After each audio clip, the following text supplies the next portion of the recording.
मित्रहो नमस्कार, सुप्रभात.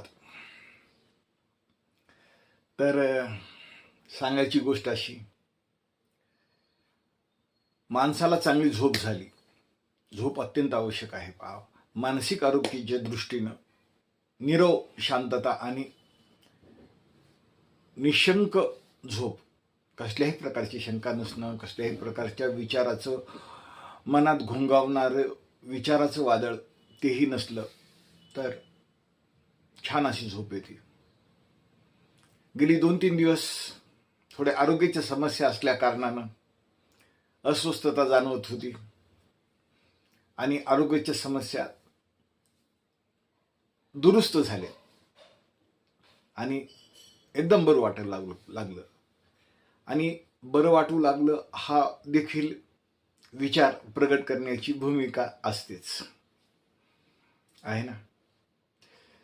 तर मनमुराद जीवन जगण्यासाठी साहित्य, कला, कौशल्य, वाकचातुर्य, वाककला,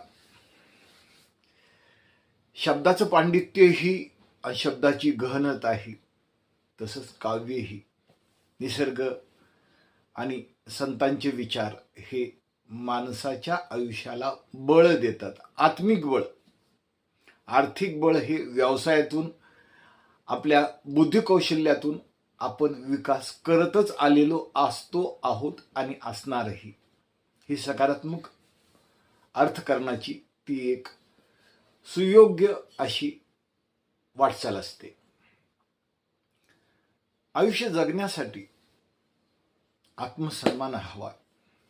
आयुष्य जगण्यासाठी प्रेरक शक्ती अनेक महापुरुषांच्या, विद्वानांच्या, शास्त्रज्ञांच्या जीवनातील घडामोडी जेव्हा आपण वाचन करतो ना, तेव्हा वाटतं आपण किती क्षुल्लक आहोत, आपण किती छोटेसे आहोत, छोट्या बुद्धीचे आहोत. म्हणून आपण चिडतो, रागवतो, व्यक्त होतो. ही मानसिकता आणि या मानसिकतेत माणूस स्वतःला संकुचित करतो, विकसित करत नाही. पण आपण वाचन केलं, थोडं चिंतन केलं, एकांतामध्ये वेदनामुक्त, वेदनेतही स्वतःला सावरण्याचा प्रयत्न केला की छान आयुष्य जगता येतं. पहा, सुप्रभात.